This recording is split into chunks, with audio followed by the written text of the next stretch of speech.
সতীর ৫১ পীঠের মধ্যে এক পীঠ হচ্ছে পূর্ব বর্ধমান জেলার মঙ্গলকোটের খেরগ্রাম। কথিত আছে সতীর ডান পায়ের বুড়ো আঙ্গুল পড়েছিল খেরগ্রামে। এখানে যে দেবী মূর্তি বা কুষ্টি পাথরের তৈরি মূর্তি রয়েছে, রূপে তা মহিষাসুর মর্দিনী। ক্ষীরগ্রামের ঢোকার মুখেই রয়েছে ক্ষীর দিঘি নামে একটি বড় সড়ো জলাশয়। আজ ৩১শে বৈশাখ ক্ষীরগ্রামে মা যজ্ঞদা পুজো অনুষ্ঠিত হলো। জাঁকজমকভাবে শুরু হয়েছে মা যজ্ঞদা পুজো।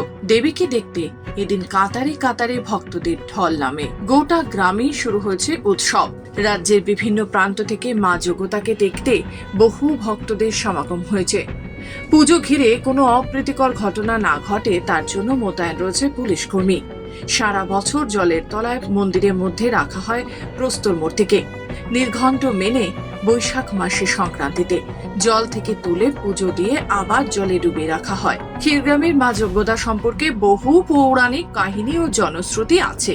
যখন রাম রাবণের যুদ্ধ চলছে তখন রাবণ পুত্র মহিরাবণ রাম ও লক্ষ্মণকে তার আরাধ্যা দেবী ভদ্রকালীর কাছে বলি দেওয়ার জন্য পাতালে বন্দী করেছিলেন।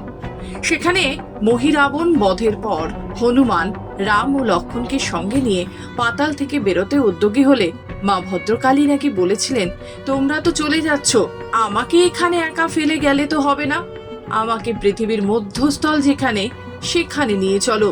হনুমান সুড়ঙ্গ পথে রাম লক্ষ্মণকে ও মা ভদ্রকালীকে সঙ্গে নিয়ে আসেন এই খেরগ্রামে।